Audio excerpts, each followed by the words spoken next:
really like this is really interesting to me. That you're bringing something together that, when I conceive of Peterson, I think of the stuff that he does with Jung, and then I conceive of the stuff that he does with Piaget, and I conceive of the stuff he does with, whatever. But you bringing together Jung and Piaget is really something.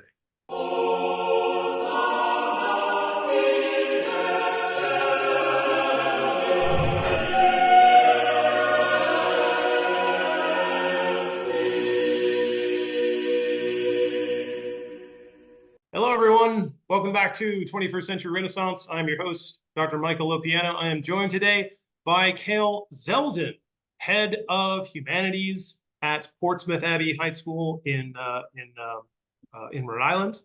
Kale, welcome. Thank you very much for being here with us today. Thank you. It's pleasure to join you here, Michael. I'm excited to chat, talk shop. Yes. Thank you. Thank you for joining me. Yeah. I'm looking forward to talking today a bit about your experience as a teacher amid some of the upheavals, perhaps in culture and education surrounding us, maybe today in the 21st century. Getting your thoughts on that, and also hearing about your particular project with the Underneath, this sort of multifaceted social media content creation project you have going on, and understanding maybe how those relate to each other. Sounds great. Yeah, appreciate it.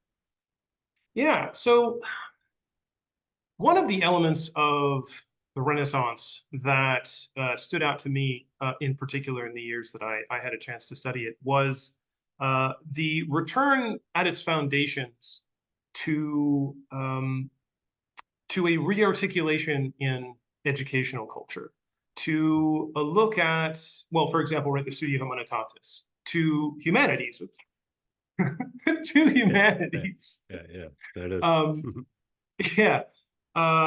That this is really, the origins of our modern humanities took place in the Renaissance. Yeah, it's interesting that you say that, because I think a lot of people talk about classical education, and that word kind of has become this sort of relatively big, large, loose bucket. But what I have found with what you're saying is that really what we mean by a kind of great books, classical type education, we really are talking about, like, this does come from the Renaissance, doesn't it? Yeah, certainly, right. Putting together something like refounding a canon, saying, okay, what are the authors we need to be paying attention to? What are the ones that are not? I mean, especially in the 14th and 15th century, part of the hard work, right, of the humanities was really going into grammar schools and high schools, going into the Latin schools as they were called at the time. And just kind of fixing the curriculum, right? Taking out what these sort of artificial authors with just these overly mnemonic works. So just, you go in, you memorize these like long didactic, poems that their content is just for you to kind of memorize grammar, and then off you go to law school, or off you go into the papal bureaucracy or something like that, and just being like, no. We should be doing something else here rather than just teaching everybody to be scribes. Yeah, there's a distinct kind of functional orientation that the Renaissance is trying to push against and maybe correct a little bit. That it was really a kind of it's interesting. I had never quite framed it this way, but when I think of sort of the progressive education movement in the 20th century, and now still bleeding into the 21st century, it seems like the mantra there was sort of a practical education, and perhaps what we're discovering is that it seems as if our students need and sometimes even want more than to be part of sort of a functional cog in a system that of course all of us have our roles to perform in some kind of working regime. That's fine, but rather there's something missing in that kind of use functional approach to education. So if you're being trained to be, a scribe, or a clerk, or a legal,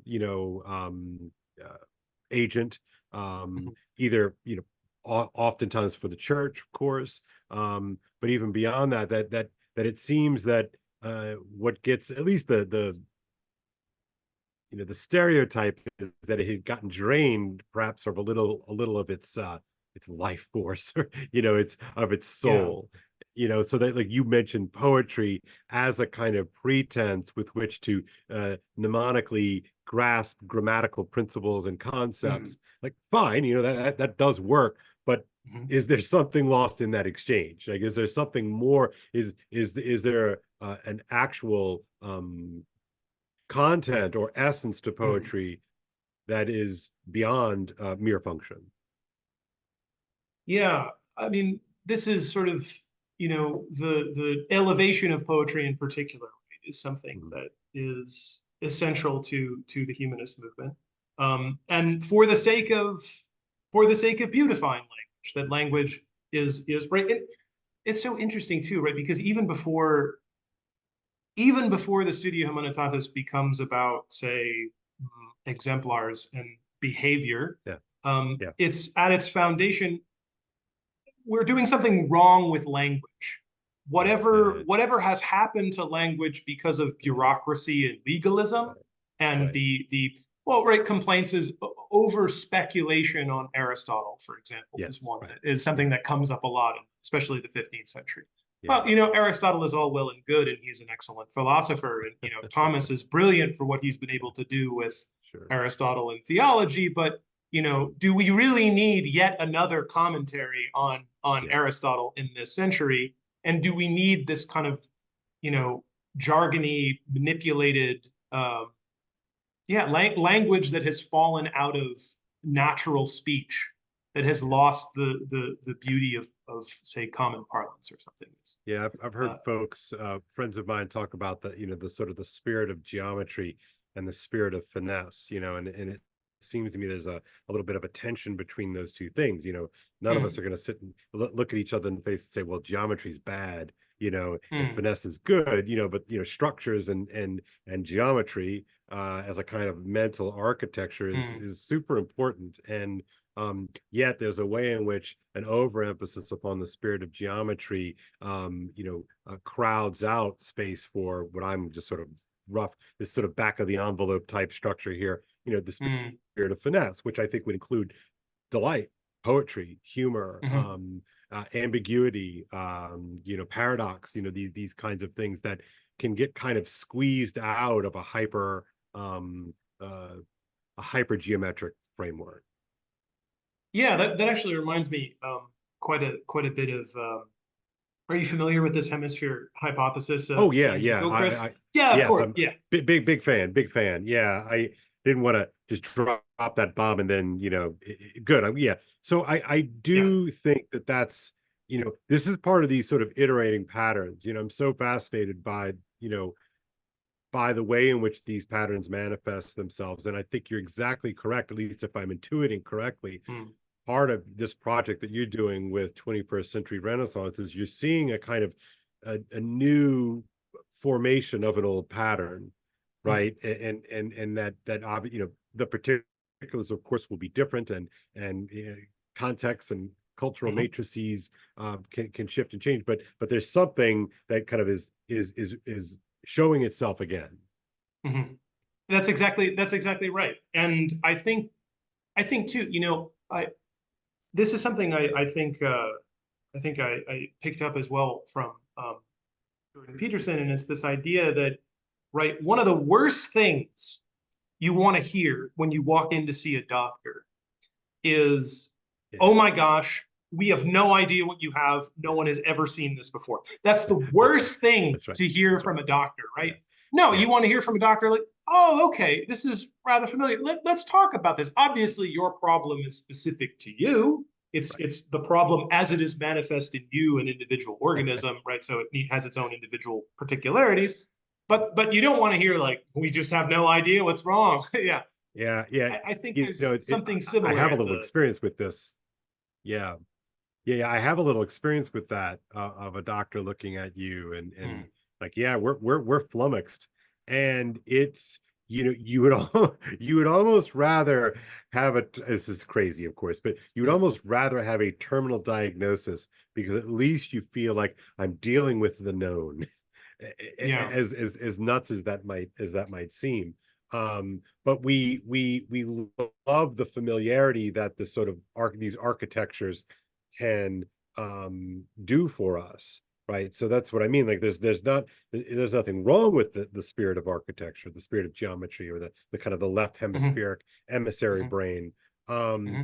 but there's a way in which if that side of the that if that aspect of our consciousness and Hmm. culture is over determined or predominant, it squeezes out this kind of necessary element. So to go back to your kind of Hmm. lead off here about the 14th and the 15th century, or sort of the thing that we call the Renaissance, Hmm. capital T, capital R, there seems to be this reemergence of something that has been neglected at the very least. And, depending upon who you are, you could say, oh, because those nasty church guys were squeezing it out. I think that's a overly simplistic and kind of cartoon version of the Hmm. story.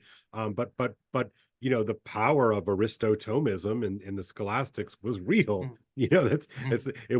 it's not nothing. But then you have folks like like a Moore or an Erasmus who come along, Hmm. and these were not proto new atheists. These were not high modernists. These were guys. Look at what is the Ad Fontes, right? Let's go Hmm. back, and man, there's some great stuff here that we may have been neglecting. And wow, lo and behold, these things can shed an incredible light and even an insight into what we're going through. And so I think that experience of delight is certainly something that resonates deeply with my story. And I Hmm. remember being 18 and reading Hmm. Plato for the first time, and reading really reading Homer, in translation, of course, not in the Hmm. original Hmm. Greek. This is a this was a this blew me up in good ways. It was Hmm. humbling and exciting all at the same time for me. Um, you know, I was definitely a, late 20th century, Hmm. recency bias kind of guy. Like Hmm. the Hmm. world is great, it's getting better. And thank God I was born in 1973 and not, 1573, because now we know stuff. And, that was absolutely my sort of ethos. And so to be confronted with, like the apology, I mean, the credo, Augustine's Confessions. It was like, whoa, Hmm. these really old guys, and like, wow, they're like really kind of smart. And man, maybe, and this might shock us all here, but maybe Hmm. um I could learn something from them. Yeah. And that was the kind of turn for me. And of course later on, and in studying the Renaissance and studying this movement, I realized that I had sort of had my first taste of a kind of an Ad Fontes move, Yeah. or an Ad Fontes Yeah. turn. Yeah. It's crazy to think that there's something we could learn from someone who lived hundreds of years ago. It's just quite And didn't even have one of the these. Like what? Like, no. how is that possible? Yeah. That's one of Yeah. the things I poke fun with my students quite a bit, because I know it's so easy. It's a temptation for all of us. And so I joke with them, but I feel like I can joke with them about this because I was there too. But Mhm. the fact that, and I remember, like watching my mom try to use a remote control when I was Yeah. 15, and I was Yeah. like, oh my gosh, and so there's a way in which that kind of forms your, well, it builds out your framework to suggest Yeah. that old people are kind of doddering, through this new age, and I am right on the cutting edge of this new age, and I got this covered. I could even program my parents VCR, which was a pretty high Yeah. level, a Yeah. I can't capability do in 1990, in that. 1889. Yeah, I hadn't considered that. I hadn't considered that to sort of watch, I don't know, even people 10 years older than you now, like Yeah, struggle to master certain new forms yeah, of yeah, techne, as it were. yeah. Um, yeah, I remember something like that. Like, in many ways, well, for example, like, my dad, um, bless him, right? He was one of the first people on AOL. I think he was like the first person to ever That's put up an great. That's great. advertisement on AOL. Ah, And awesome, awesome. I know, right? You would think like Yeah, this would convey some like incredible like paradigm yeah, shifting benefits, but nope, he did it, and then he hasn't moved on from AOL. yeah. That's right. That You still got still the address. I is. love it. I love it. He Yeah, still got the email address. I remember that, that dial-up computer back in the day, and it's like, okay, yeah, I can. yeah, At a certain point, you just become like unwilling to sacrifice maybe your own personal efficiency.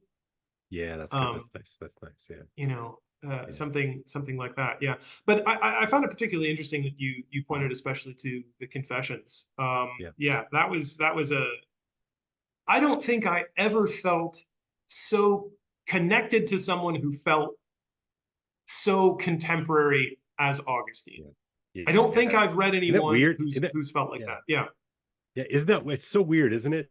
I marvel at it. And so every year we teach it in September. Mm, And you're always a little nervous at first because, it's a big book and it's got mm, big words and, you know the deal. And, and every year, I, as an adult, I'm reading this and I'm just like, oh, it's like amazing, mm, but you always get a little nervous. Like, are the kids going to are they going to, give themselves, are they going to open themselves up to the possibilities mm, that could happen, to listen to Augustine? And man, it works. It's not perfect. I mean, they struggle with it, of course. mm, um but we teach it with the idea that, this is probably not, this is almost certainly the first time that our kids have seen any of this stuff. mm, But for a lot of them, it will not be the last time that they see it. And this as a teacher. It's one thing to read something as a student. It's one thing to read it just on your own. It's another thing, two things: to teach it, to read it, to teach it, but then to read it just a second or a third time. mhm, That's really when you start to get it. You start to get the sense of the matrix. mhm, You're like, mhm, oh, like there's, because you're just sort of struggling to stay current that first go through. And I always am a little sad with my students that they don't have an opportunity with me. Like, all mhm. right, like, let's page one, like, let's go back. And so, but I wind up doing a little bit of that kind of work by doing it in class. Like, okay, let's turn Yeah. back to page, chapter 3, and let's look at this, and we're going to read it again. And now, what do you think of chapter 3 now? And they're like, oh, Yeah. there it is. So Confessions, not only is this sort of a masterwork of design, right? Mhm, He's not a shabby craftsman, but it's just profound, and he's all there. And so, I mean, how is it that, two guys reading it in the late 20th, early 21st century can feel such kinship? I don't even know quite what yeah. the word is. It, Yeah. kinship with this ancient work. And then, then of course, then it dawns on you that, well, actually, the ancient world was already kind of old for Augustine. you Hmm. know, and and so you get a kind of sense of that, the scope of, the Western Civ, whatever you want to call it. It used to be a more contentious issue, but the tradition, broadly and Hmm. generously understood. Yeah, I mean, what was that like for you? I mean, reading Augustine, it seems to have struck you. Yeah, I mean, I read it for the first time. This is what I particularly liked about getting involved teaching Greek books, because it's a very particular approach, and I want to ask you in Yep. particular about Yeah. your approach. But um, the first time I read the Confessions, it was actually as a part of a medieval history class. It was not a part Cool. Cool. a of a great books class. I mean, that has Yeah. that has its advantages. I did my undergraduate at Johns Hopkins, Okay. and Okay. Johns Hopkins is a university, and its humanities departments are in the tradition of the German research university of the Yeah. 19th Yeah. century. Okay. Totally. So it Check. is, the care of sources. The German term is Yes, yes, yes. Querenskunde. Yeah, Querenskunde. That's it. And this is, but much judging by what judging from what has happened in recent years, perhaps, to humanities departments, I am very thankful that that was the humanities experience that I had at Johns Hopkins, because a lot of humanities departments and humanities and social science combined, however you want to conceive of history, Yeah, sure. as an academic discipline, has started to go over to the decolonization, colonial theory Yeah, route exactly. thing. A little of that was happening, back from 2011, 2015. But I Okay. mean, it was mostly only with people who did like decolonization history. That was their interest and focus, and That was their there thing. Like they there were was still like, kind of a department. Yeah. I do Algeria in the Yep. 1960s. It's like, Yep. well, all right, it makes sense that you would be literate in that kind of theory. Like that makes sense. But Yeah. the person talking about 5th century Rome is not decolonization. Right. Um, Right. so I read it as a historical source, which was to say, I read it to, I was taught to read it to find out what it told me about the social environment of the author. Sure. Yeah. Um, but I And don't think, yeah, go on. I was just saying, and that's generative. Like that can be great. You know. Yeah. Yeah. Yeah, it was, I mean, it was very helpful. And that was certainly very helpful when I came to, I had the opportunity to teach 10 sections of this great books course at Sacred Heart in my first couple of years of teaching. And yeah, while I was preparing for that course, I was like, oh yeah, great, Augustine.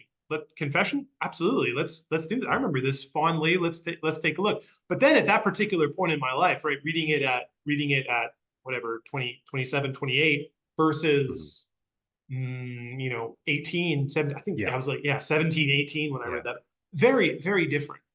Yeah. And what struck me was there was less of an attempt, let's say, in the historical source thing, with this reading it as a source, to draw comparisons between the experience of my own life and and how I made decisions and how I asked questions about my world, something like that, Yeah. Yeah. Yeah. and Totally. compared that to how Augustine was reflecting on Yeah. himself.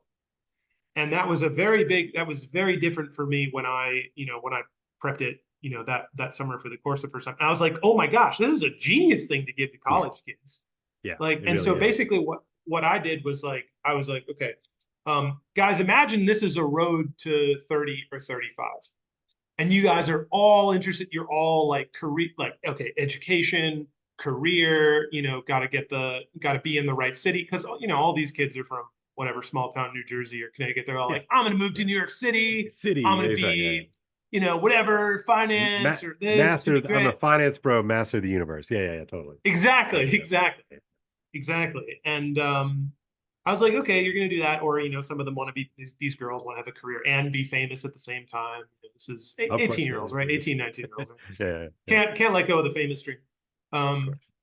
and I said like, okay, right, like, but now let's reflect back, right? We got to I think book 7 is probably book 7. Book 8 is like a good reflecting point to be like, okay, Augustine's got this, but he sent away the woman that he loved, the mother of Yeah. his children. He's living Right. with his mom, Yeah. uh, Yeah. still. It's like what's yeah. Yeah. Yeah. He's got the career, he's got the marriage, but then he's got this weird relationship with another concubine who doesn't Yep. particularly have any attraction to. And it's like, all right, you've got all this.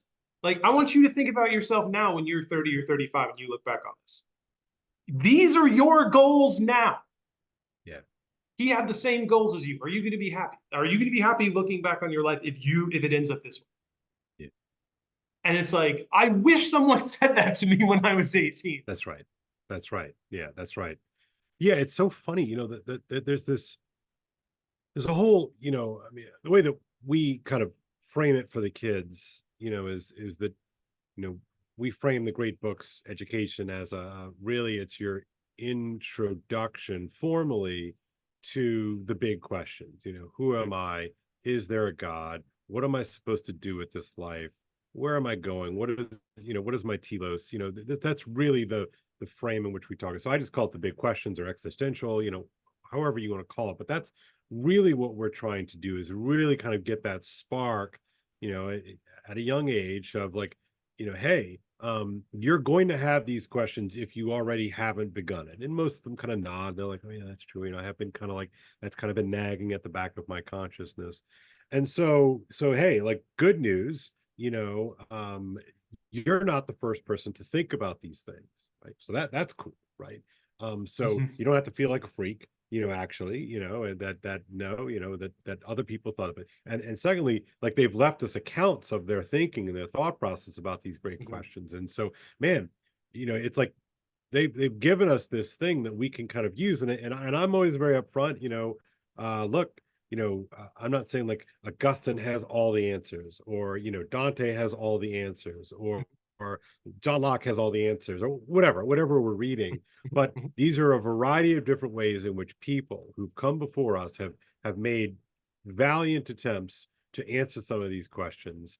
And they have, there's a certain kind of anti-fragile quality to them. In other words, they've stuck around for a while.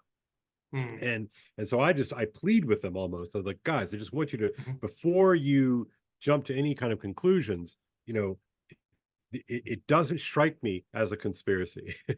Right? It doesn't Okay. strike me as some kind of, you know, well, the reason why we read Augustine is because of a bunch of nasty teachers who are going to like continue to Yeah. inflict pain on undergrads or high school students. It's like, no.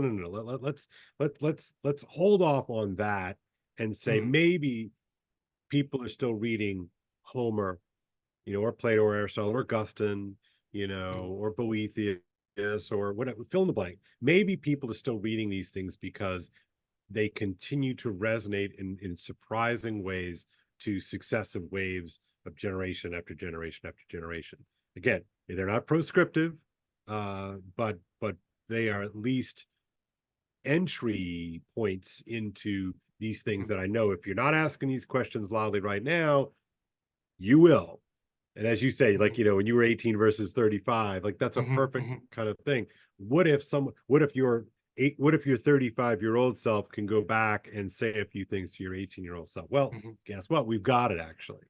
Yeah. We've got several that you can sort of pick and choose from, but they're worth at least even just for the exercise, it's an important thing. It was, again, I mean, I'm not joking. Like, it was life transforming for me at the age of 18 to be Mhm. introduced to this whole world of thought and craft and all that. It changed me entirely. Mhm.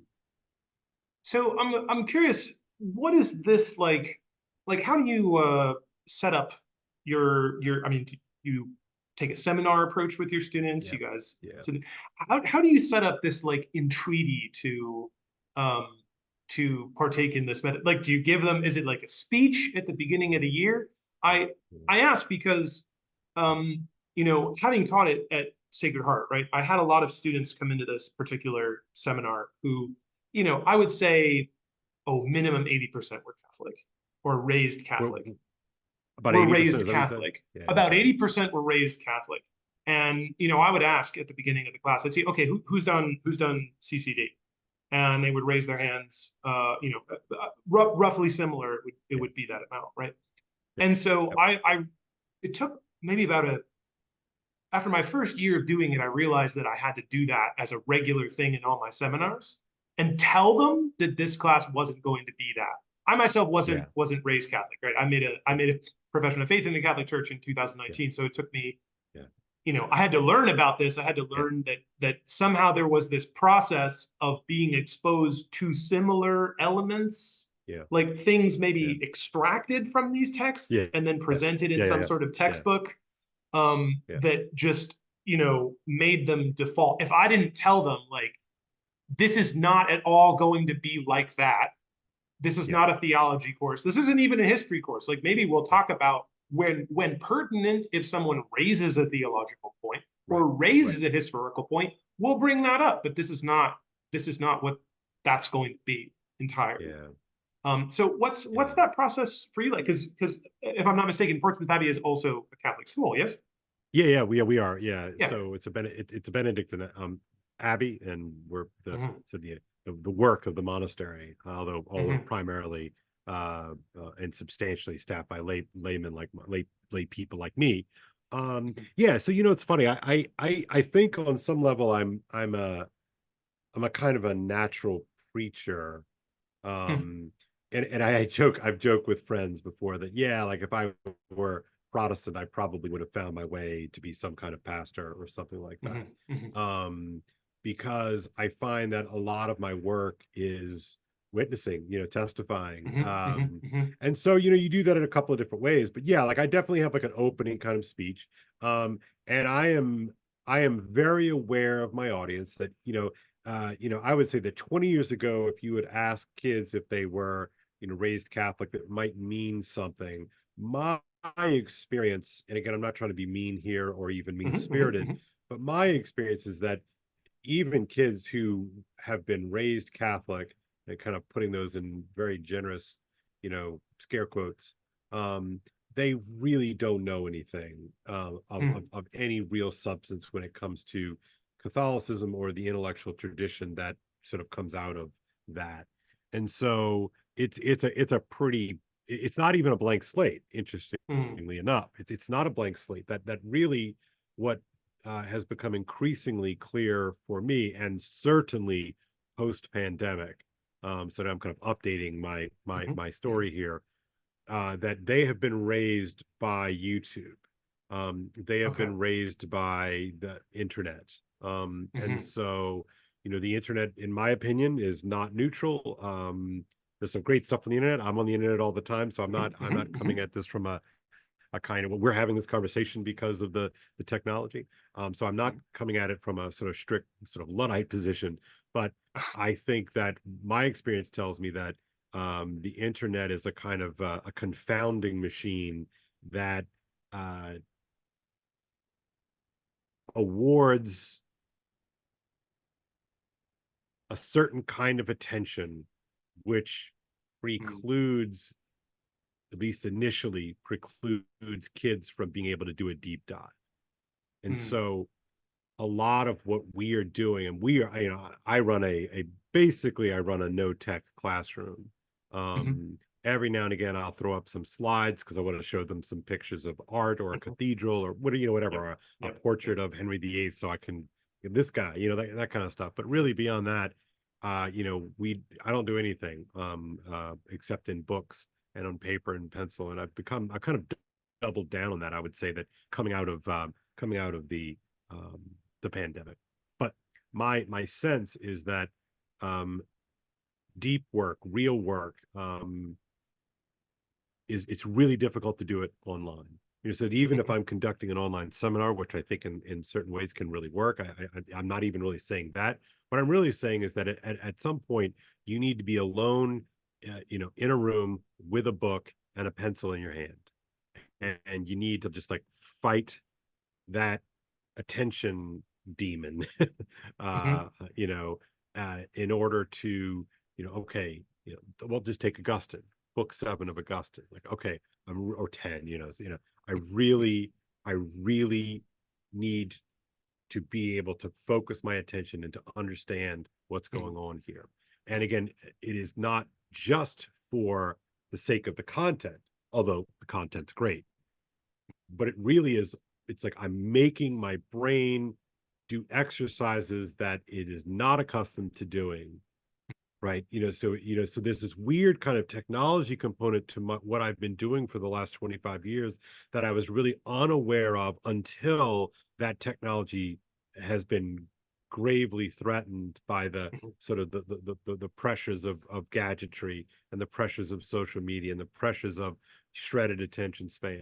And right, that I realize in retrospect that I've actually been kind of teaching a kind of technology, and one that I genuinely fear, we will lose, um, Hmm. especially broadly speaking. I think that, you know, I think that the upper, elites and those, sort of Hmm. elite adjacent people will continue to have these kinds of experiences. But I really worry about, the way that that kind of trickles down to the rest of Yeah. us.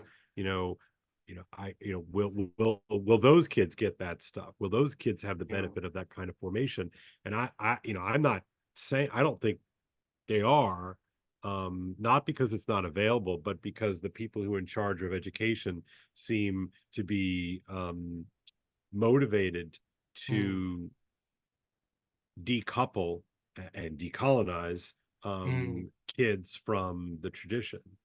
um, and they've been really effective in turning the tradition into some kind of boogeyman, into some Yeah. kind of I mean, I'm sure you've heard it. You were in graduate school much more recently than me.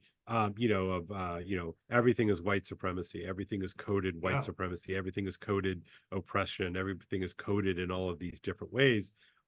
Which, if you know anything about the tradition, that it is hardly a kind of hegemonic lockstep, you know, Mm. unified philosophy. I mean, like, Oh yeah. stick Pascal and Descartes in a room and see what happens, right? Yeah. Stick Thomas More and Mhm. Freud in a room together, and it's Yeah. like, no, like, this is absurd to suggest that it's some sort of hegemonic um crypto fascism, whatever, right? Fill in the blank with Yeah. these Whatever you kinds want of to call things. it. Right. And I and look, and I'm aware of all the arguments. I went to graduate school too. I had to read all that stuff. I know exactly what they would say about me. Yeah. Exactly what they would say about me. None of it is true, of course, and that's fine. I try to spend as little time clearing my throat with those kind of caveats as possible. But really, the what the tradition has held. What is it? I was listening to a podcast. mm, Maybe a month ago. Do you know who Louise Perry is? I do. Yes. She's a yeah, she's an English sort of Maiden Mother Matriarch Maid is her Mother podcast. Matriarch podcaster. Yeah. She's fantastic. Her book, The Case Against the Sexual Revolution, is really fantastic, and Mm-hmm. she's coming Mm-hmm. at this Mm-hmm. from, of Mm-hmm. course, a primarily a feminist perspective, and really a really thoroughly secular perspective.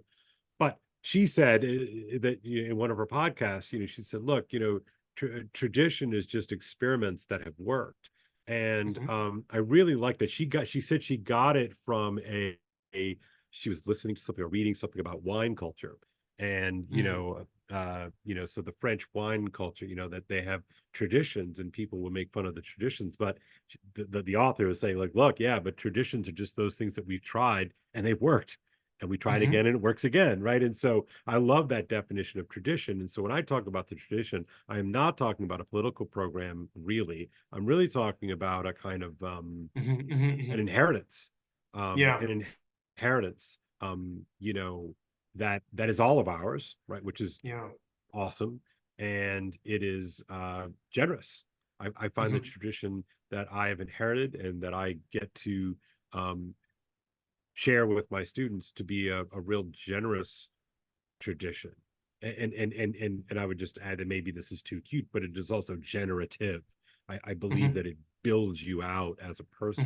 Mm-hmm. And that's been my experience personally, but it's also been my experience in watching it with certain kids, and you never quite know which book a kid is going to respond to. And Mm-hmm. I teach Paradise Lost Mm-hmm. every year, every February. I'm immersed in Milton's masterpiece, and it's a hard book. It's a hard book. It's hard for me, and I'm a 50-year-old guy who's taught it many times. It's a hard book, right? But invariably, there's one of my kids who has kind of struggled and hasn't been all that attentive to the work each and every day. But boy, something about Paradise Lost and Mm-hmm. that story of Adam and Eve is just, it's primal, and they Yeah. light up. And it's not my kid who's gonna score off the charts on his SAT and it's going to go to Yeah. a fancy place, right? So that's been my experience of the tradition. And to denigrate it, it really hurts me. It hurts my heart, I Yeah. think. To have that denigrated as some kind of colonialist project against Yeah. the marginalized is just really, really nasty stuff. Yeah. Yeah. Well, it's interesting. It's interesting you point to this particular student with Paradise Lost in particular. Yep. Because I also had students, right, who, they were not like, they were not writing the most insightful term papers you ever, Yeah. Yeah. Yeah. you ever read. And, they still kind of struggled sometimes to get their assignments in on time. Yeah. Yeah. But some of the students that I had, I can see their faces now Yeah. who, they're just like, I remember this one particular student who multiple times, it was towards the end of the semester, an athlete, um, good guy as far as I can tell. I think he had Yeah. transferred, this was his third university he had transferred because he, Wow. was chasing, Yes, I know mean, that. he was I very know. talented. He was very talented. He was Look, very talented at lacrosse and yeah, doing that yeah, whole yeah, of thing. And course. hey, great. But he came to me and he told me that it was that our class was the first time in his memory that he ever walked out of class thinking that he had learned something. Wow. Like, Wow. like, but Yeah. really learned something. And Yeah. and he really struggled to impart this to me. He's like, no, but you don't understand. It's Yeah. like, Yeah. Yeah. and I think sort of the gist of what he was getting at was every time he went into a classroom, it was some sort of exercise in abstraction for him. It was Mm-hmm. some sort of, you go in, I'm going to say a bunch of words and symbols, and then you parrot them back to me in the order that I gave them to you. And if you do that and do only what I told you to do, check. Yeah. If you don't, then I'll say that you're bad and that you don't fit Yeah. in and da da da da da. Yeah. Yeah. I think he was saying what it sort of, he didn't use those words, but he gave some of these kind of examples. He was like, it's like math class, and you just go into math class, and all they do is they're just like, hey, here's these different things, and you got to fill them out. And it's like, and I just walk out, and it's, he made a lot of Yeah. sound effects too. Totally. It was great. Yeah. Yeah. And That's it's right. That's like, great. yeah, you just walk out, and just the knowledge is gone, right? Yeah. But there's an interesting thing here too, right? Where it's like, I would make it my aim, and this is also why Jordan Peterson was particularly influential to me, or maybe Yeah. Jung via Peterson. Yeah. But Same. it's like Same. the idea of archetypal images, or just of images. It's like the idea in experience, the idea emerges from the presencing of the image to the Mm, individual, right? mm, And once the image has been presented and it represented at that first form, I think Peterson says something also about this in his discussion of Piaget, where he said mm. it's like it's modeled. I don't think he's directly come out and said this, but it's the synthesis of Piaget and Jung is something like the presence of the image is the experience of the first representation of knowledge onto the body, Oh, wow. something like that. Yeah. And Yeah. that if you can, right, that's actually the ground level of learning. Well, I And it's really like, like, yeah, I really like, this is really interesting to me. That you're bringing something together that, when I conceive of Peterson, I think of the stuff that he does with Jung, and then I conceive of the stuff that he does with Piaget, and I conceive of the stuff he does with, whatever. But you bringing together Jung and Piaget is really something, because, if memory serves, especially with the work that Peterson has done talking about Piaget, that, well, play is not really play, the way that we would say just go out and play, that what I've learned from Peterson, this is that play is serious business, right? That either play is not really play, or everything that we do is play, right? It's like it's kind of one or the other there, but you got the point, right? And and so the problem with Jung, right, that a lot that people will have with Jung, I'm fine with him. I find him helpful. Is that where does it where does it finally physically instantiate, right? And it seems to me what I mean, correct me if I'm wrong, but are you seeing Peterson is bringing together archetype and play as the way that we make that manifest, or that we yes, experience it? Is that, yeah, okay. yeah, I mean, when play is considered as the most foundational form of representation of the world onto the nervous system, right? Yeah, So yeah, yeah, that's yeah. right. That's Piaget's play.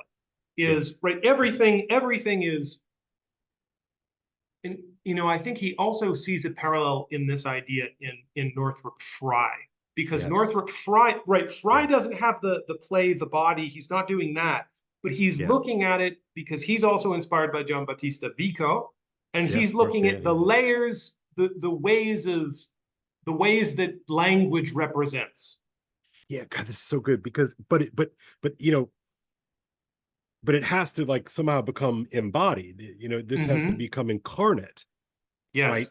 And like that's the struggle that you get with sort of the hyper archetypical framework. So you sort of playing with those things Mm-hmm. like, well, yeah, but like how does it become real? How do we Mm-hmm. make this thing real? And to realize, and we can play with those kinds of words. And I think that's pertinent here.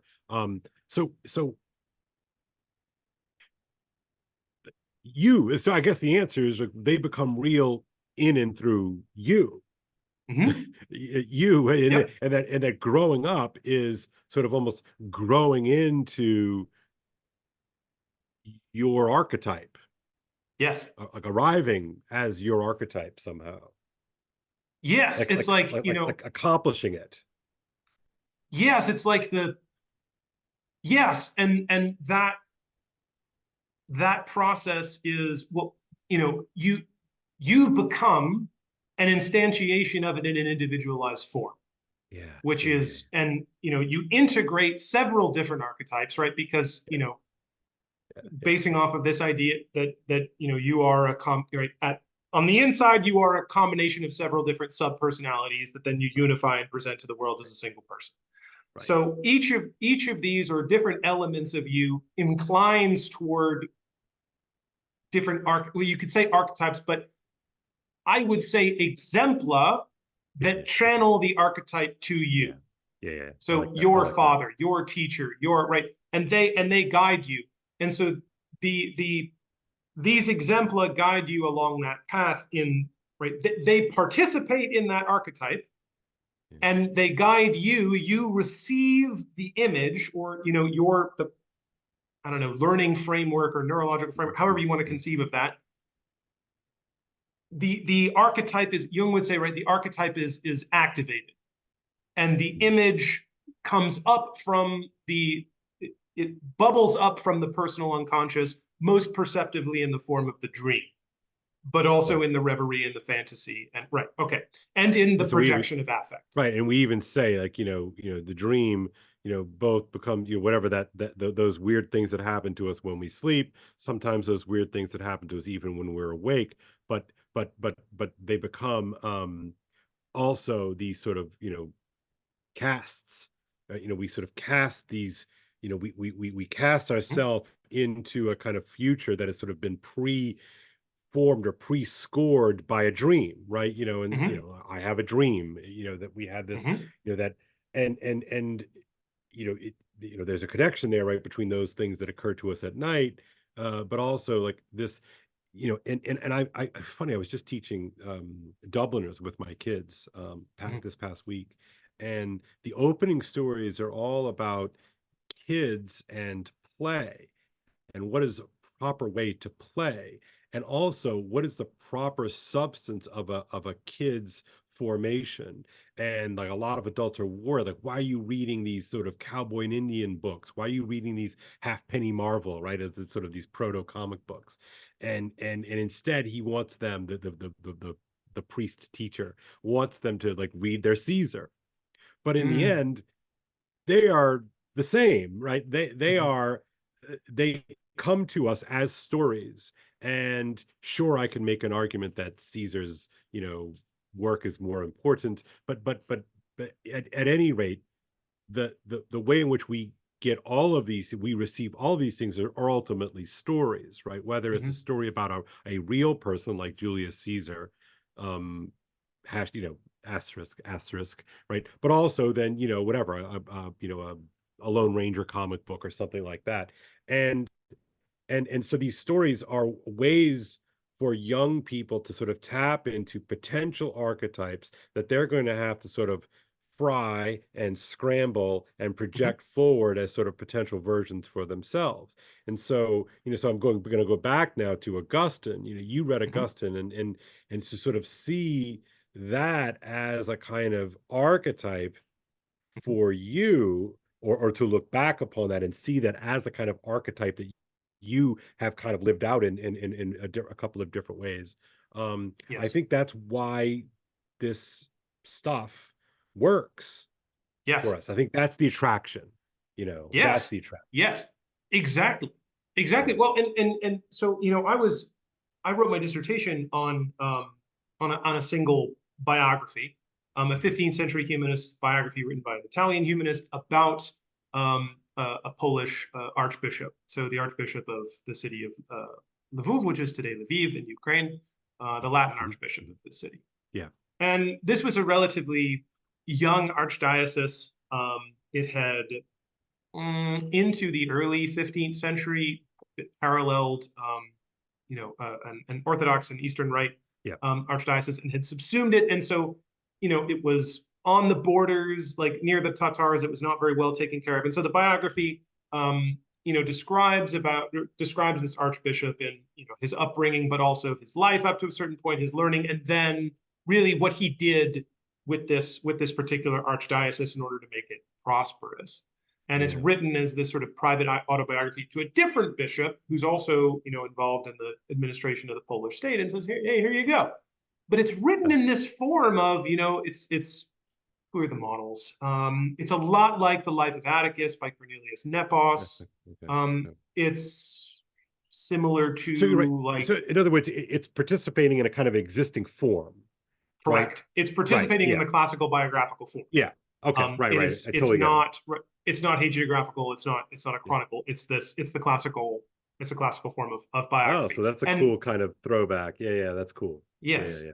well, that's something that the humanists, the ones Yeah. that become authors, right? Because we have a tendency. This is a. I won't get into this, but this is so. It's so tricky. It took me forever to figure out what was meant by the term humanist in the historiography. It's Yeah. so confused. Yeah. But okay, Yeah.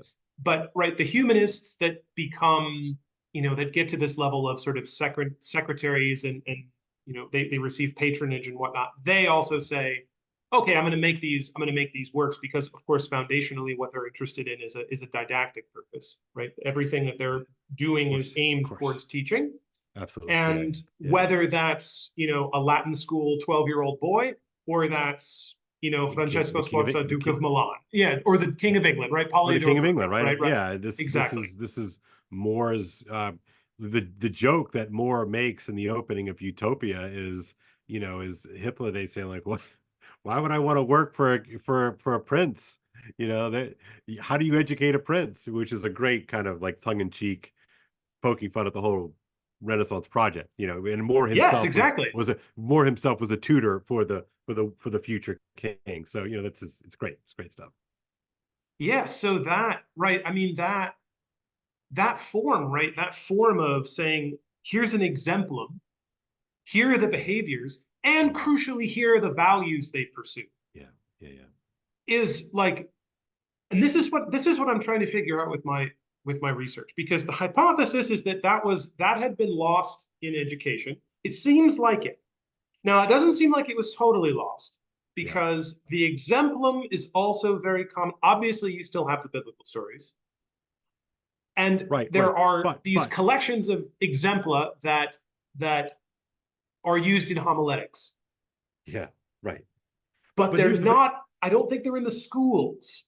Yeah, yeah, no, I think you're right. Like, I'm thinking of something like the Canterbury Tales, right? And one of the Mhm. things you see in the general prologue is that clearly there has been a kind of severing of the tie between knowledge and virtue, Mm. right? Because we have these sort of catalog of people, right, that are on their way to Canterbury, and you know, of all of the pilgrims, like less than a handful are like good guys, right? Mm. And a lot of them have incredible educations, right? They're really smart, but Mhm. they have used education not as an invitation into virtue, right? Not into sort of education as moral formation, but education as that tool by which you can manipulate and control. Mm, So to go mm, back to our early part of the conversation, mhm, that is mhm, mhm. using education as a sort of mechanism of power. Now, what does that sound like, right? Instead of education as that which should build out a soul, you Mhm, know, and so that seems to be that. So if we're talking about these larger archetypes that you're seeing, 21st mhm. Renaissance, 21st century Renaissance, it's like we need to kind of reintegrate, well, the Yeah. humanistic part of humanism, right? I mean, the whole Yes. point of humanism was to make men of virtue, Yes. because the fear was that clearly we were making men, well, to borrow yet another metaphor, we were making men without chests. Mm. That's exactly So what I that's a meant. cool tie-in. Yeah. I hadn't thought about that until just now. And Precisely what no, go ahead. I was just saying, precisely what Lewis is concerned about with the Little Green Book and Abolition of Man. He's that we are weaponizing education as a tool for power and domination rather than an opportunity to form. I think elsewhere Lewis says something, or maybe it's Chesterton says something about there's a the difference between there's a difference between education and training. Training being for this utilitarian purpose, whereas I education think is being Yeah, I precisely for think the both of formation them of a would have human said being. something like that. I don't know what you're explicitly Yeah. pointing out, but yeah, no, I think and that's been, well, that's just sort of the artes liberalis versus the liberal arts versus the practical arts or the useful Mm. arts, Yes. and this is yeah, we were also finishing the year on Pieper, in his Leisure, the Basis of Culture, and he's Mm. he's crying out, like, we cannot abandon um humanistic education in the spirit of getting things done. Like, we can't do that Mm. because we're just going to recreate the monster that just got put on its back. Yeah. He's writing that right in the aftermath of, they're kind of deciding, how do we rebuild Germany? How do we rebuild Europe? Yeah. And so his concern is that we're going to become utilitarians, forgetting that in many respects that's what brought us to the rubble in the Hmm. first place. Yeah. Well, even speaking from a place of experience, right? There's like just just getting things done at a certain point evolves into despair. Yeah, Like yeah, if what yeah, because I can yeah. think of these stretches in my life where I've sort of lost the vision of the why that's not an exchange, but Yeah, the yeah, why that is within the doing itself, yeah, the intrinsic value of the work and not its extrinsic purpose. yeah, yeah. um That's right. and if I find myself getting too distant, right, because like I'll notice this, right, because I would regularly discover this magically somehow in graduate school, right? I have a very extroverted personality. I love talking to people, right? When I was teaching, what I was talking 8 hours a day, right? I was, Yeah, had yeah, however many seminars per day and talking to colleagues, just talking all yeah, the time. Love it, right? Absolutely can't, right. almost can't get enough of Battery it. If full, it battery full. Yes, exactly, exactly. Yeah, If it weren't for the fact that I needed to get work done, I would talk yeah, to people all day. yeah, yeah. Right? Same, And same, totally, that's totally. kind of the yeah, yeah. And so but I would get very harsh on myself. Be like, no, no, no, I got to get work done. I have to read this Yeah, book and this book and this book and this book and write this and write this and write that. And I'd get into these kind of moments of despair where I'm so frustrated. What is this all for? And then I would go like, I just had a beer with a friend, and I'd be like, wait a second, that was life is good. amazing Yeah, yeah, that was every good. time. Yeah, yeah, yeah. Well, look, the pressures to be efficient, the pressures to hack, the pressures to the productivity bros, like that stuff's real. We live Yeah. we live in that kind of world, and it's very easy to sort of fall prey to those things. But again, one of the beauties of being alone with a book and a pencil in a room, is that you well, you kind of go somewhere else, right? You sort Mm, of get out of that, you know, the the the hamster wheel type thing, mm, and you realize that there's something, or teaching, you're having conversation, a beer with a friend. Like, these are useless things. Like, these are liberal mm, things, right? In that mm, sort of original sense of liberal as free, right? It's an mm, education for for the free person. And boy, it's easy to forget that. It's really easy to forget that. And I think the pressures on kids are, I think that's real. Because they're being, fast tracked to work, work, work, work, work. Yeah. And nothing wrong with work, of course, nothing wrong with it. But if it's the priority, if it's the summa bonum or what have you, it's like Yeah. that's going to be a problem. That's going to be a problem. Yeah. I was having a conversation with a friend of mine not too long ago, and she was saying she had recently come to the conclusion of this arc where she realized that, the telos of life is not work. Yeah. It's important and it takes up a lot of hours, but it's like we do not live to work. Like Yeah. that's not the, well, this is sort of on a separate note, right? That's sort of why the vision of Genesis is so important, Mhm. because Yeah, that's creation right. is different than work. Yeah. Creation takes work, Yeah. but it is a separate act Yeah. from work. Yeah. No, that's Um, right. That's right. And yeah, we well, I mean, isn't that a sort of a version of the emissary brain? mhm, The emissary brain is the sort of the brain of, mhm, it's the hemisphere of total work, mhm. you know. Yeah, it's the constant loop, right? Yeah, the I churn, the mean, this churn, the churn. this sort of connects back to part of what I had wanted to touch on, this bit that you had said earlier um, about the forms of attention Yeah, and the difference between the forms of attention that sort of technology is pushing us through versus the form of deep attention that sitting alone in a room with a pencil and a book um, commands. There is a depth that's missing, right? The sort of the technologies, and this is even new versus, I would say, maybe about, yes, okay, we've had social media for 15 years, maybe a little bit more. yeah, Um, but I would say things like sort of the carousel of reels or something like that, right? yeah, yeah. No, Where yeah, there's no production, there's no accomplishment.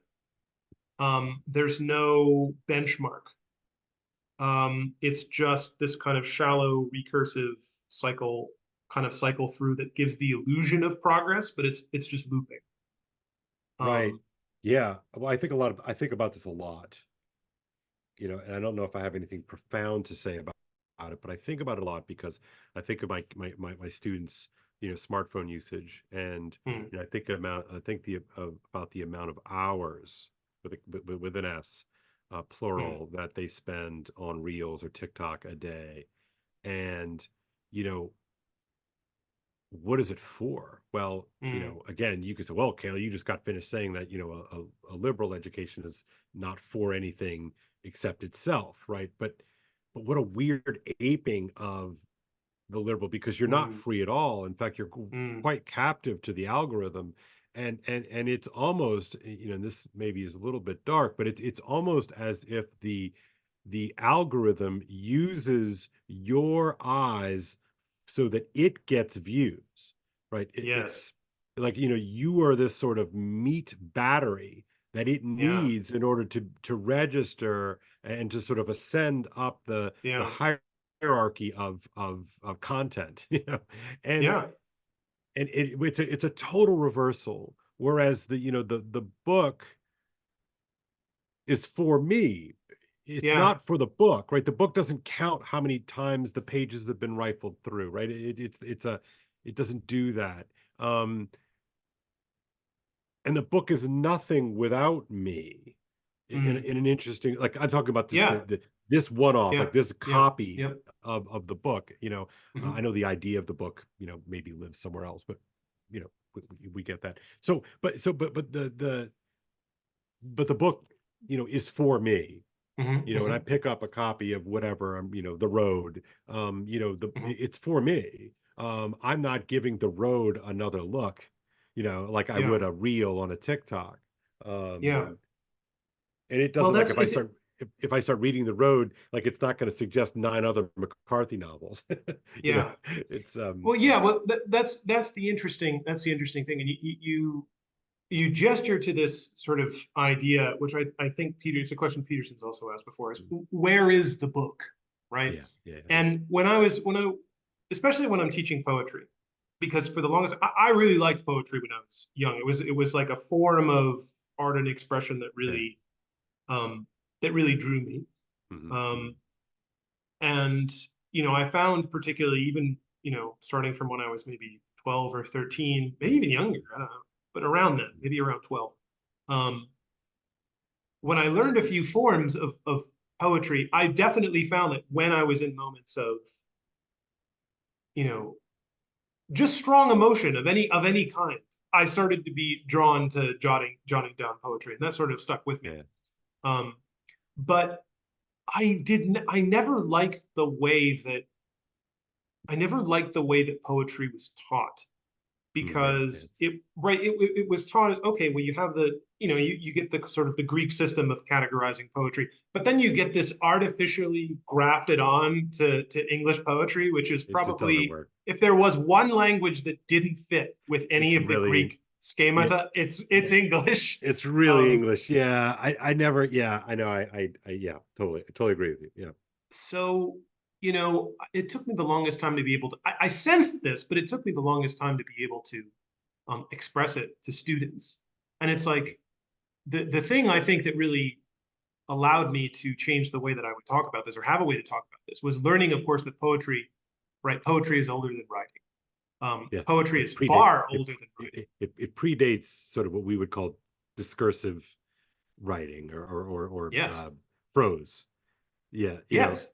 And I don't know if you remember this part of McGilchrist, but McGilchrist even suggests that there's real evidence to suggest that we actually sang before we spoke. Yes, Which is like, exactly. boom, like, as a poetry guy, I Yes. wrote my master's thesis on poetry. I teach poetry. Yes. I'm like, what? I was like, this is crazy. Yes, absolutely. Absolutely. No, that was, yeah, I remember reading it in Master and His Emissary, and I was like, that makes sense, right? I mean, especially for the fact that music is so universal. Yeah. I don't know, like, it does evoke emotion, like certain tonal patterns will evoke emotion irresistibly. Yeah. But and poetry has sort of evolves from that, right? It's like, but anyway, to the point that I was trying to make, right? The idea of these elements, right, combined, is that the poem is not what's on the page, in the same way that the map is not the territory. Right. To use that phrase again. Yeah, no, it's helpful. It's very helpful, because it seems to be at the heart of our look. I mean, I find myself using that phrase all the time, and I also find myself kind of apologizing for using the phrase all the time. Yeah. But there must be a reason why it keeps popping into our heads, because I think it cuts at the heart of our current confusion. It seems very real to me that is the confusion, is the map terrain confusion. Yeah. There's so anyway, so you don't have I to want to say apologize. the older, it's just that's a very,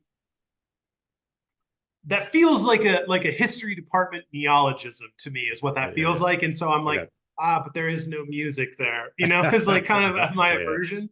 But I have a sense that what the early modern version of this would be something like, the word is not the thing.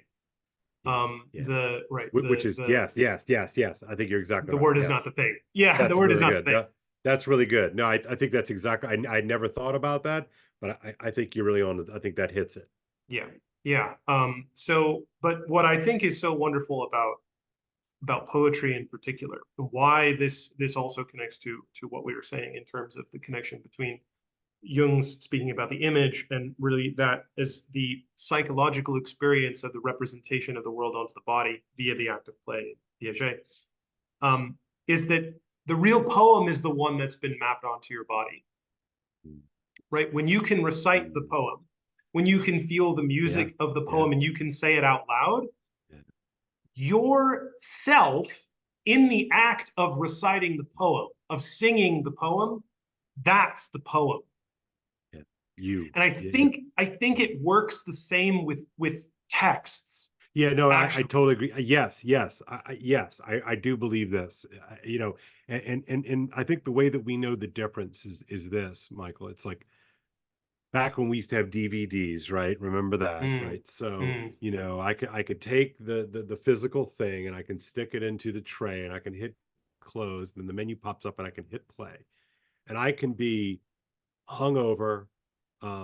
I could be, suffering from a migraine. I could be barely conscious or what have you. But, Fight Club, when I press play on yeah, Fight Club, it's as good in and of itself, whether I'm half there, fully there, three-fourths there, not there, yeah, right? It's its thing, right? But to read, right, a poem, right, to even to perform or to recite hmm a poem, requires you. And this kind of is going yeah, back to this difference between watching a reel versus, whatever, yeah, doing the thing. And so, yeah, God, yeah, I really do think it has something to do about embodiment. yes. Um, which then, I of would course, say, I would say in particular, what's missing is memory. I would say that, right, if you're mapping something onto your body, like that is the highest way that you can learn it, you can know it, right? The knowing is in the doing. You know yeah, something the most when you are doing it. When you've done yeah, it, then you know it. If you're yeah. experiencing it, then you know it. But Have you ever read anything any? else is, I was gonna say, anything else is just knowing about. Right. But Have you, you were by going any to ask. chance, stumbled across Matthew Crawford's work? The name is familiar to me, but I haven't So read any Matthew Crawford. Matthew Crawford is a public thinker, intellectual. I guess they call him a philosopher. And he talks about. He wrote a famous book called, Shop Class as Soulcraft, and Mm, he followed up with a couple of the books, but the one that I really, really like, and I think I'm going to teach it next year, it's called The World Beyond Your Head. And it's mm, really a kind of meditation on remembering and knowing, right? mm, That we ourselves are, we're not mm, we're not an elaborate flash drive. We're mm. not data holders. We're knowers. Right? Yes. Like, and so like you think about something like, as a kid, my first after school job was working in a kitchen, right? Mm, And at first I busted tables and did dishes, and then, you eventually move your way up. And I remember I just learned all this stuff from the older guy. He's a Vietnam vet and he mm, worked the grill, right? And I just learned all these things, and like, I could have like gotten a kind of bullet point.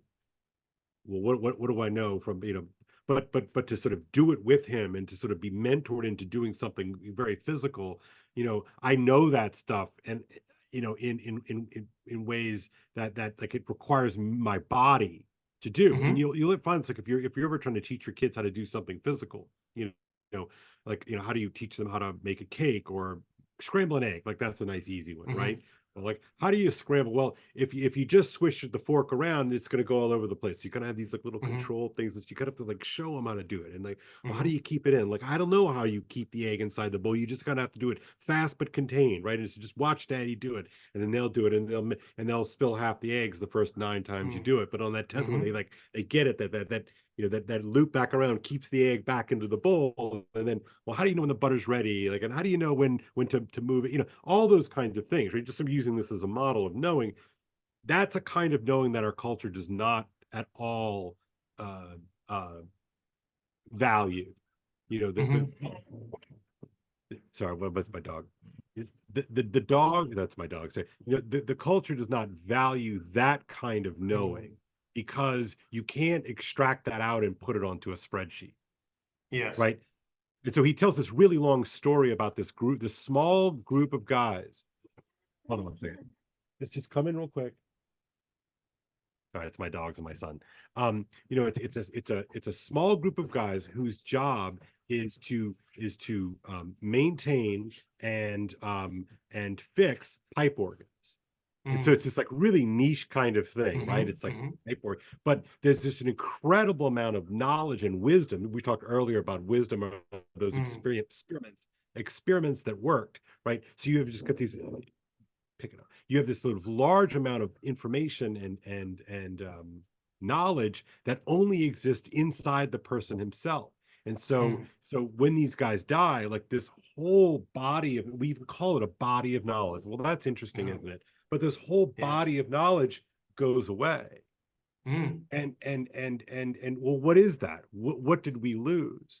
You know, Mm. so anyway, so because he comes out of this world, he's an Yeah. academic, but he comes out of the mechanic world. You know, well, what does a mechanic know? Well, a mechanic knows tons of stuff, you Yeah. know, like things that we can't even capture in a book. So Yeah. I wonder, you know, sort of connect this to sort of the work that we're doing. You know, I Mm. think that that's part of what I'm Mm. motivated by, you Yeah. know, sort of reconnect us to these things that are you know, that you say memory and body. Well, exactly, Yeah. like, Yeah. you know, they require me, like, you know, Aristotle's not going to read himself, right? You know, Yes. Thomas More is not going to read himself. Shakespeare's not Yes. going to read him.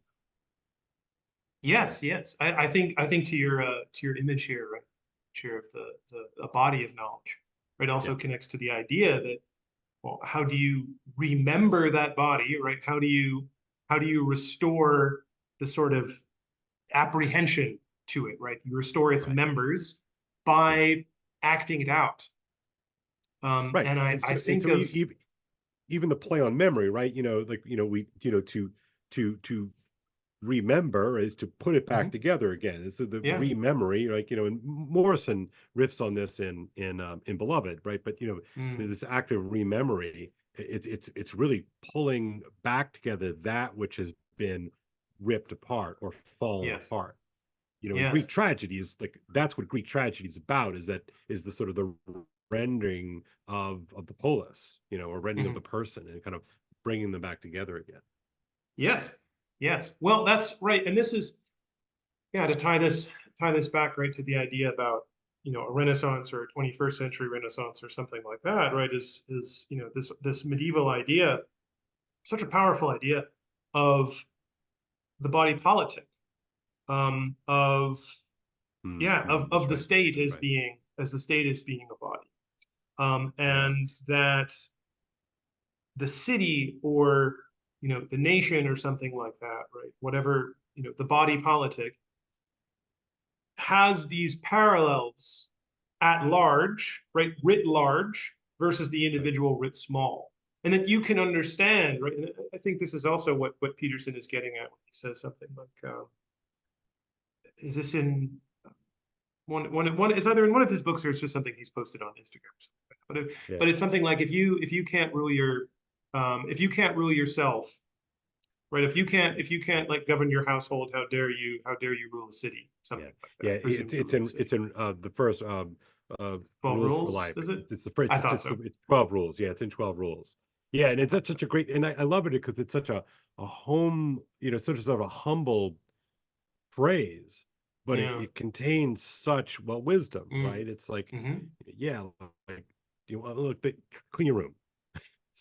Start there, clean your room, you know, and then like run your house.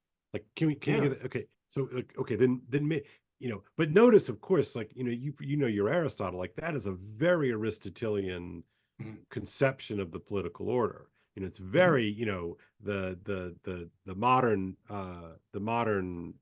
philosophers, of course, would greatly object, not least of which, of course, is Marx. You know, Marx Mm. believes that really because for Aristotle, the image of the polis, you know, the family precedes the Mm. polis, and that Mm-hmm. it is out of the families collectively that sort of form a Yes. polis. It presupposes the sort of the a functioning household, Mm-hmm. multi-generational, of course, but it presupposes that Mm. for the political order, well as for Marx and others who come after Marx, you know, the problem for the state is the family, Mm. right? Because it's a competing authority. Yes. Yes. Well, that right. I mean, that's sort of, I think, no, again, to return to Peterson, but I mean, his ideas are, you know, he is someone who has given voice to these ideas in a particular way that suits our contemporary vocabulary, Yeah. right? Ties in nicely, but Which I do think is the job of the good teacher, right? Is to take yes. these things, you know, to take these things that you and I are very comfortable with, and, you know, we're having a great time here talking about, but how do I bring all this sort of stuff Yeah. to my student? to our Yes. students, this group, this body? Like, how do I do that? And I do think that, like I think a lot about, what makes a good teacher. And I think what makes a good teacher is someone who loves their students enough to translate, to Yes. bridge, like to Yes.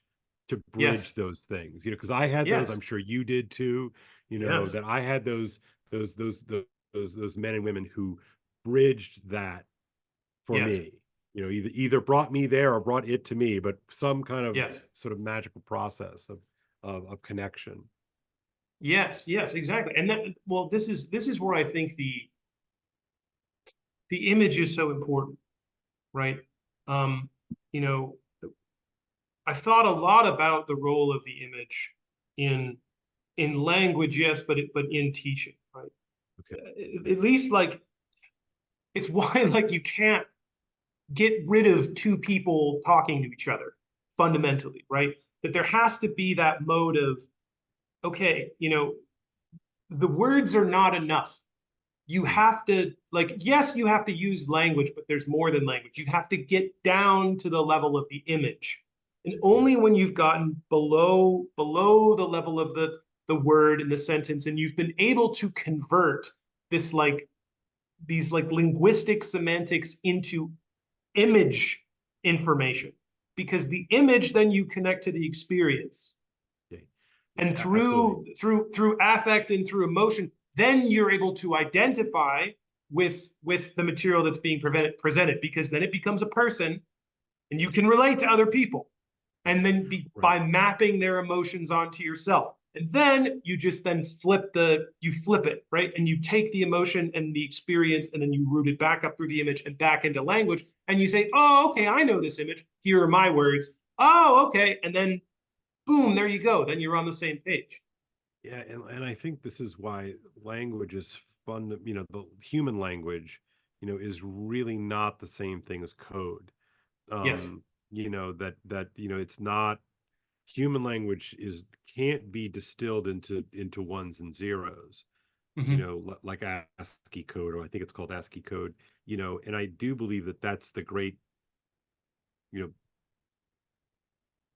that's a kind of a myth that Yes. the engineering types, kind of feed on, but there's something missing, that there's an incarnate, you talk about the image, and then to sort of the Mm-hmm. incarnate part of it, it misses that connection.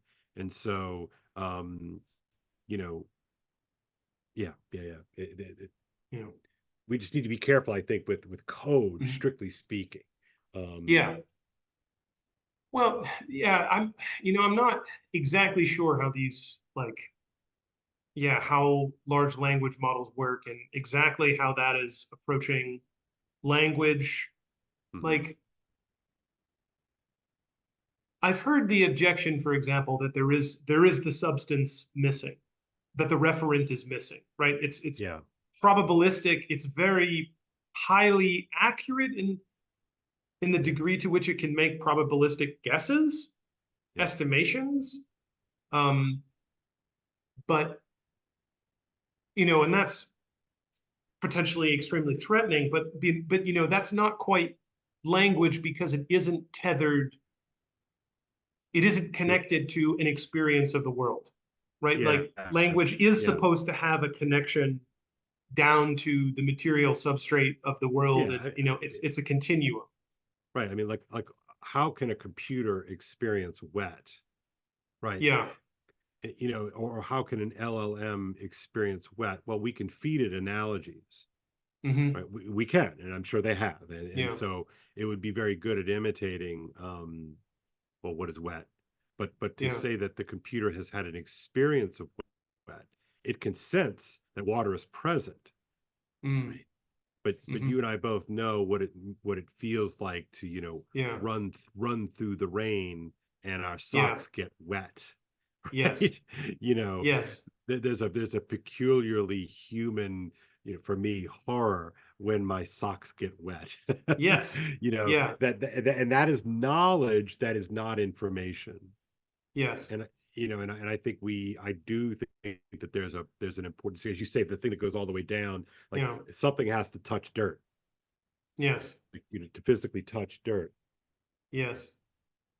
So maybe then to sort of synthesize this in a word, maybe something that's, I mean, I have toyed with this idea and will continue maybe to explore this idea of the image, but it sounds like based on our discussion, right, if we had to come up with something perhaps to restore to humanities education or perhaps education in general that's missing, it is this, knowledge versus information, knowledge over information, and knowledge as knowledge in doing, knowledge in an embodied form, knowledge Yeah, as something which is more akin to memory yeah, and the experience of memory rather than a knowing about something like that. yeah. And I think that the old, the Hebrew conception of,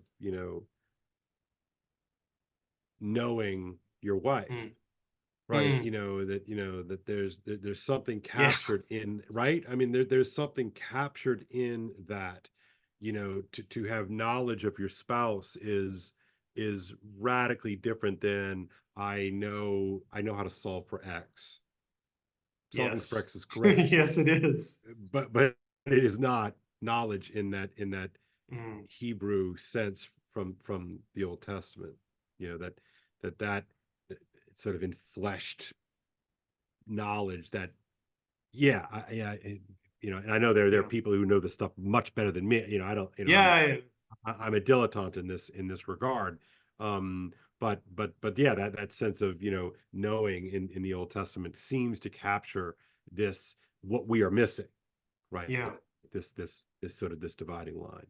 And I think, sort of going full Mhm. circle here, just, you were asking me about my project, and Yeah. Yeah. you Yeah. know, Yeah. with the Underneath, it's really sort of twofold. Number one is to sort of reconnect all of us, my students in particular, but anybody who might see me in this strange liminal space, we call the internet.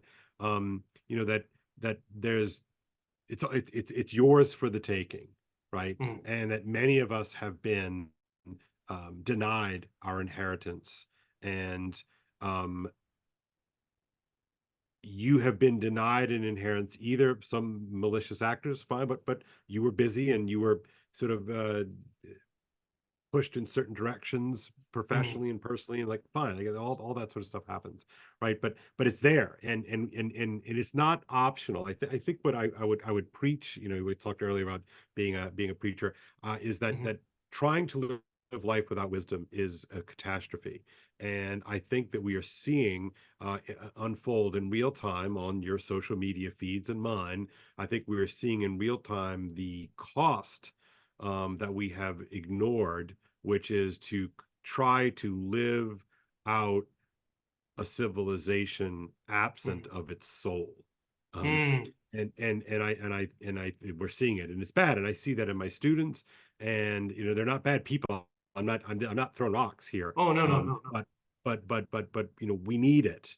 And so that's what motivates me with my students, because I know that they're Mm. going to go off to fancy colleges and they're going to do important things, and I want Mm. them to have some kind of memory of wisdom, even if they Mhm. don't go and study it, intentionally, like the two of us, right? That's Mhm. okay. I'm not trying to mint a bunch of, English majors or a bunch of philosophers or anything like that. Mhm. But Mhm. in other words, I want to take it out of its sort of professional habitat, and make it much more broadly distributed and generously distributed, right? So then that's sort of the first part. But the second part, and part of my online efforts, is, that I know that people my age, and, I'm a Gen X guy.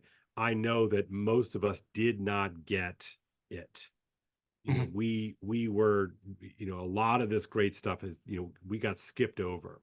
and Mm. and certainly the millennials and the Zoomers, I think, are in the same boat, perhaps even more radically than we were. But we have Mm. not been given our inheritance, and so much of my project in my own personal life is sort of reclaiming that which Yeah. has been, for whatever reason, withheld. And it kind of doesn't even matter why it Mm. was withheld, but it was withheld. And so, I want to connect people who, did go, to Wall Street, and they did, become finance bros and masters of the universe, but they didn't get it. Yeah. They didn't get to read Hamlet. They didn't get to read Macbeth or Dante Yeah. or fill in the blank, right? And I know that and they want it because I have parents Yeah. come through my class all the time, right? And they would do a little presentation like Parents Weekend. And I was like, oh man, I love this stuff. It's so great. I'm so bummed. I never got any of it, you know. And my sense is that there are a lot of people who want it. They want an Hmm. exposure and experience of wisdom. And I hope that, I can use my channel, this work with the underneath to connect them to Yeah. the underneath, right? The stuff that connects Yeah. us and binds us, right? Not only locally and within time, but also in space. Like, you said, and I love it, like you're reading Augustine and you're like, my gosh, I feel like Augustine could be sitting right here, right next Yeah. to me. Yeah. And so to have people make that kind of connection, and to convince people that it's not too late, right? That you don't have to read Hamlet Oh and yeah. Shakespeare, or the Inferno, or Ulysses, or the Odyssey, or the Euripides, or whatever. You don't have to read this stuff so that you can pass a general exam. You don't have to read it. You don't have to read it, right? But you Yeah. can read it, and that in so doing, you are reconnecting yourself to deep, deep currents, right? Yes. That is a way, every hero, as we know, has to go to the underworld, right? And the underworld is a potentially scary place of the dead. But, Mm. but if you can be comfortable, if you can prepare yourself to talk to the dead again, Yes. metaphorically here, of course, that is the way that you can connect to a sense of purpose and meaning that is Mm. way more important than another trip to Turks and Caicos, right? Oh yeah. And look, trips to Turks and Caicos, fantastic. Oh yeah. I can't wait to do it myself, right? But in other Yeah. words, I think a lot of adults my age, 50s, know that there's got to be something more important, right? Yeah. I did it. I've done all the stuff. I Yeah. made it, and yet still to connect to something that's more important yourself. So my kind of preaching is that it's not Hmm. too late, and let's read Hamlet together. Heck, let's read War and Peace together, and Yeah. not because you want to pass a test, but because you can become exposed to elements of our shared human nature that ultimately, I think, create community. Um, as Eliot says in tradition, in as he suggests in this great essay called Tradition in the Individual Talent, that Mm. it is the way that we connect with our ancestors and our ancestors connect with us. And it's like this really kind of Mm. cool, um, uh, you know, generous vision Yeah. of what wisdom affords. So yeah, Yeah. that's what I want to do. We'll see how it happens. It's not just for my Excellent. 16-year-old kids, it's Yeah. for adults too. Yeah, wonderful, wonderful. So I noticed, right? So I did have a chance to tune into your this one of these more recent live broadcasts, which you've started Yeah, doing. You had this live yeah, stream on Memorial Day, yeah, where you talked about this most recent interview between Jordan Peterson and Alex O'Connor. This question of yeah. That was a belief. great one. Yeah, Yeah, yeah, very very great discussion. Maybe you could thank you. tell our audience a bit more about what so okay, thinking about this tradition, right, at any age, being able to tap into this wisdom, tap into this meaning, tap into this inheritance. What are sort of the forms and frameworks of this across Yeah, your underneath project that you are yeah. So so I interpreting? try to write a little bit, I try to write on my Substack. It's free, it's Kale Hmm. Zelden at substack.com, whatever. And so do a little bit of that work, but I really like talking. I really like conversation. And so, Yeah, I like to have these kind of like what we're doing right here, these kinds of yeah, conversations. And I try to do them live if I can. I feel like that kind of gives a certain level of charge to the affair. Like you have to yeah, be ready for it and get to go. yeah. And what happens on live stream. And it has the air of authenticity because it is what it is. um but I will also be doing some like just sort of standalone content, with it. Okay, My goal is to do some community work, like live, Q&As and live okay, sessions, talking about chapters and or a play or what have you. And then for some courses, I think that people do want some kind of help, because I do think, look, I don't think it's a it's no coincidence, right, that Dante has Virgil to bring him through Hmm. the Inferno and almost up to the top of Purgatorio, right? I think that we all need a Virgil, and and I look forward to sort of playing that role. I've immersed myself in this stuff since I was 18 years Yeah. old, maybe even a Oh little bit yeah. before, but really intentionally since I was 18 years old. I got a lot of wisdom there. And not, I'm not big brain Kale. But I've got a lot of experience, and I know what works and how to connect these. Sometimes I think initially difficult works, but I think you find Hmm. really quickly, like, oh, actually, I can get this. This is not, but there's such a, I think for a lot of people, it's such a daunting thing to like Hmm. buy the Odyssey and then like open up Oh yeah. page one. You're like, what do I do with this? And it's like, well, Yeah. so that's what I do every day. I was like, all right, kids, page one, like, let's go. Like, what do we know? What do we Yeah. not? Well, that's what I do, and I really enjoy that. And so the opportunity maybe to do that with some late in life learners, people who, like I said, who've sort Yeah. of done their thing professionally, and they know that they want this kind of connection. So Yeah. that's sort of the various forms that this thing is going to take out and I'm really starting now to kind of build it out. So I'm going to try to live stream every Monday, and then have a Okay. couple of recorded, like this is going to be recorded, but these kinds of things, where Yeah. I edit. I'm not so good at that. I'm still learning. Yeah. Um, but then really, Same. yeah, yeah, and then that's been kind of fun. I feel like I'm an idiot all over again, and that's really good for me, actually. To try to figure these things out, and yeah, just to make connections. I ultimately think that the internet is great if we understand it as a liminal space and not the destination. And so making these kind of connections, you and I would not be able to have this conversation without the Mhm. internet. Oh yeah. But we are having seeds of conversations that will open up for us when we actually get to sit in the same room, Yes. have a beer and carry on that conversation in real life. And so I think that Yes. that has to always be the goal, that with these internet projects, that it has to Yes. sort of point to something that's lived and embodied. So Yes. that's the long-term vision, you know. Very excellent. Very excellent. Do we have a guest for Monday's Uh, live stream yet? I Do we have a don't topic yet, yet. maybe? I don't yet, but I have a couple things. I'm having there's a Mhm. conference coming up that I'm sort of helping put on, and we've got some great Yes. people. Actually, Carlos Ear is coming. Sorry, He Carlos is is gonna coming. come. He is gonna come. He's Okay. coming. Yeah, it's so going to be so great. This might sound a little bit strange, but like, do you know who D.W. Pasulka is? She's I the don't one who know. writes all. She writes. She's a scholar of religion, and she's wrote Okay. this book called American Cosmic and a book called Encounters, and it's sort of this sort of new formation of religion and aliens. And so I'm really looking forward to that, Okay. which I think is going to be an amazing time. Yeah, so just some great things coming up. So I'll be bringing them on. Hopefully, I'm gonna strong arm them to record them, and I'll Yeah. hopefully Yeah. give them Yeah. some Yeah. things. Yeah. Carlos is great to talk to. That'd I be. can't I'm wait. I'm Yeah, sure. Oh yeah. I'm sure you'll. I mean, you're definitely gonna enjoy talking to Thomas. But excellent, cool. I have. Yeah. I have a feeling he may indulge in some recording too. So Yeah, yeah, so indeed. very good. Cool, cool. Very good. So, Kale, thank you so much for coming on the show today. Mm. This was really an excellent conversation, as anticipated. Thank you for sharing your experience. Thank you for Yeah, sharing your wisdom here. yeah. And No, my hey, my pleasure. thank you for what you do with teaching as well, right? Oh, that I appreciate that. I love it, but yeah, it's work. It's work.